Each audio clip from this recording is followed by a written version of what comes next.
Hello everyone, and a very warm welcome back to Playing Game with me, the Playing Guy. This evening you join us here on the flight deck of Tango Foxtrot, Foxtrot India uniform. You might not be able to see that there, just turn up a bit of the floodlight so you can.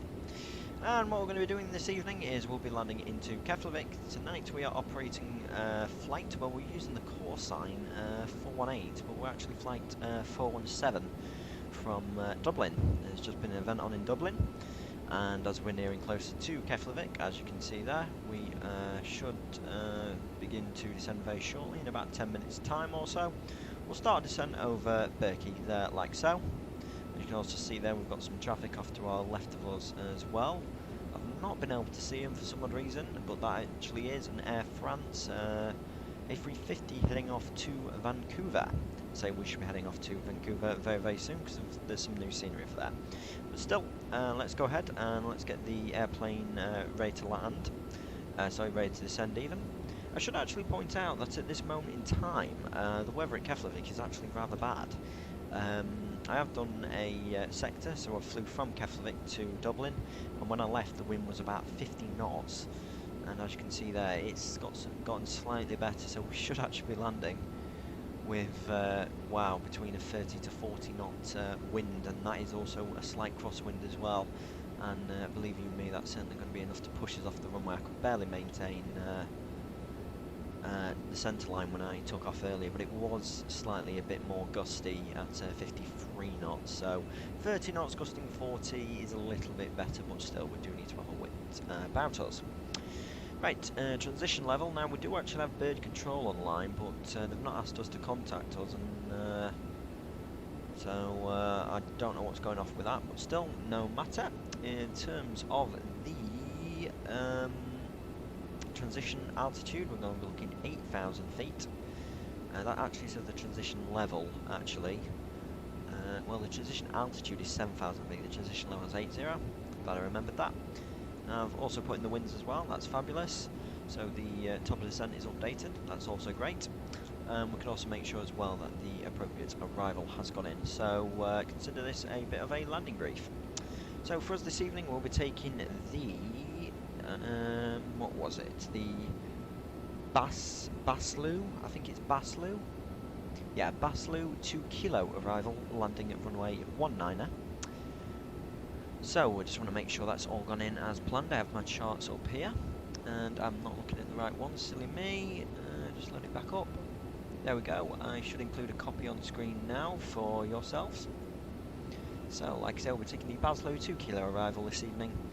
After Baslu, next waypoint is Kilo Foxtrot 151. We do actually have a restriction there, which is we need to be above 130, which has gone in, that's fabulous. Now towards Betlu, above 110, Kilo Foxtrot 244, that's 100 above. Kilo Foxtrot 154, that is 7,000 above. And then Kilo Foxtrot 155, 4,500 above. And then Echo Elvum, if I can pronounce that correctly. 220 knots above 3,000, which is great. Then what we're going to do is we'll start turning west and southbound to intercept the ILS Z for runway 19er. After Elvum, it is Kilo Foxtrot 119er. We do have a few restrictions there, as you can see. Ideally we need to be about 2,200, it says below and above 1,800. That's fine, we should be able to intercept the ILS, no problem with that. And then we're out towards November Oscar Mike Tango Alpha, ideally at 1,800 feet, which has gone in nicely. And then usually what happens is I'll take control of the speed on the approach as and when required. You see there we're into runway 19er. It does look like the magenta's not loaded up all that well, but it doesn't matter because, like I say, we'll have the localizer enabled there and it will pick it up. We won't be following the GPS in this evening. I've also checked the NOTAMs as well. The only NOTAM really that we have to consider ourselves with is actually in place for runway 19er, and it's just been resurfaced, and apparently the braking action is a little bit poor when the runway is wet. It hasn't been raining, it hasn't been snowing either, so I think we're fine. Usually it says it on the ATIS, but we do not have that. Still, one of the things I'm going to do now is I will put in my fix information, so I always like to do the same, 5, 10, 20, very good for situational awareness, because there's certain things I like to do at those specific points. Like for me, when I'm 10 miles, I like to start slowing down. So that's all in, that's great. And I can also bring up Active Sky here as well, and we will get some weather. See what it's doing. Well, the visibility is all good. We've also got some showers here as well. I think that's what VCSH means. That's probably the only one I'm not too sure of. And of course, as you may hear now, I am actually cheating and I am actually googling it, but I'm pretty sure it does mean showers. Or precipitation not hitting the ground, showers in the vicinity. Right, okay. Well, in which case we can assume the runway's wet and we can get some poor braking action. So, in which case, I'll probably plan to use the entirety of the runway. In terms of landing here, I should also point out as well, we are considering our weight, I think we fall under the category C. But either way, 200 is fine for the minimum, so that's totally fine. But in terms of the amount of runway which we're going to use, we've got 10,000 feet available to us. Ideally, I want to get off at Sierra 2, and I think that's ample enough runway for us. So we'll try auto brakes 2, and we'll try second detent reverse for us. We'll see where we get up on touchdown. But like I say, we do have the entire runway just in case we do need it. We're not that heavy, so it's nothing I don't think we should worry about too much. Speaking of which, I think we are nearly ready to descend. No, we've still got a bit more time. Do want to keep an eye on that, of course. Now, in terms of a landing weight, I've already gone ahead and calculated that. Today we're going to be landing at 178.2. 178.2. So 124, yeah, we can put that in. Ideally, I'll look for like 130 on the approach. Well, actually, considering it's very windy, I'm going to look for about 10 to 15 more, but I'll just stick that in there like so. So it's about there. But then, like I say, in that situation, ideally I'd want to be going in about 134 knots. So ideally I want to be aiming for around about there. This is very good for situational. Well, this is actually why I prefer analog gauges. Like I say, we can put the bugs in like so, and it's very good for situational awareness. So ideally I want to keep the speed up because that's going to help us within the gust. So we might be landing a little bit faster than normal. But still, we'll touch down and see where it gets, and if we get good braking action, well, like I say, it's likely we may have poor braking action, but I don't know, we'll have to land and see. And I don't even think that's even, no, it doesn't actually, that's not something that affects us here on P3D, but still, got to take that stuff into account. You got to know what's going off anyway. I'll also put the ILS information in here like so, and relative with that here as well. It doesn't really affect us on P3D, but still, we use auto brakes 2 and second detent. We'll see where we get. So 1103 is accurate. I've got 194. That's got 196. I'm going to use 196 just to be on the safe side. Right, that's fabulous. Now, considering we're also nearing our top of descent point here as well, we can carry out some descent checks. So, descent checklist, landing altitude, Keflavik, I believe, is, when I can actually remember the elevation of the airport, and you know what, I honestly cannot. I'm constantly looking at my charts here, but I'm sure I checked this earlier, 169, I've set it for about 160, let's put it for 170, 10 feet is not going to make a massive difference, but still, we'll put 170 inch, airspeed bugs, yeah, we've just set those, 124, but I'm going to be looking for about 134. Possibly might even need a bit more. Let's go on the approach, see what happens. Recall. Recall is good, nothing there. Auto brakes, they're set for 2. And like I say, we'll use second detent reverse thrust.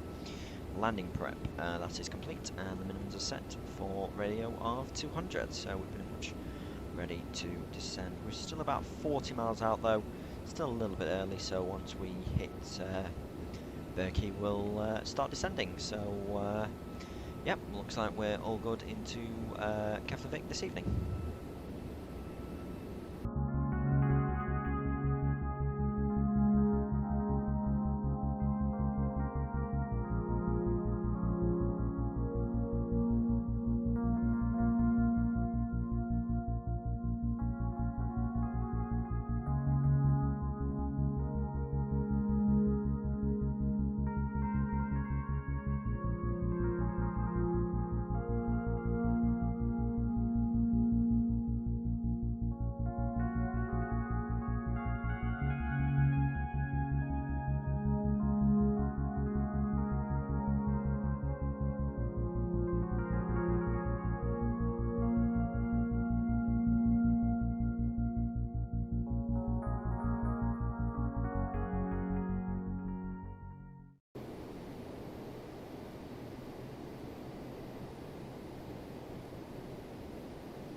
2500.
$1,000.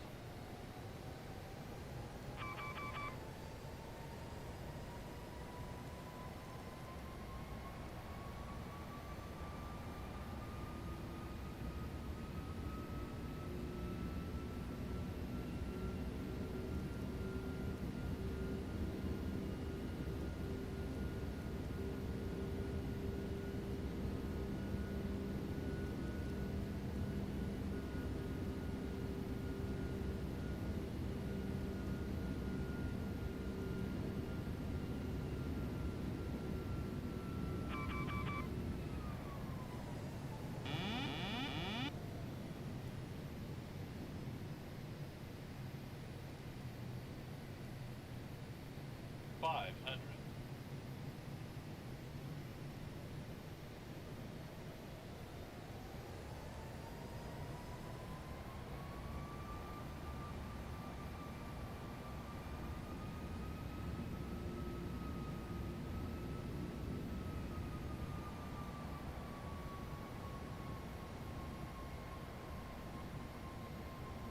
'Minimums.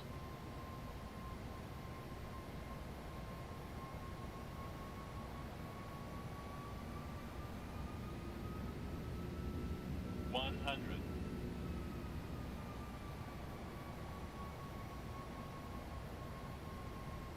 50, 40, 30, 20, 10.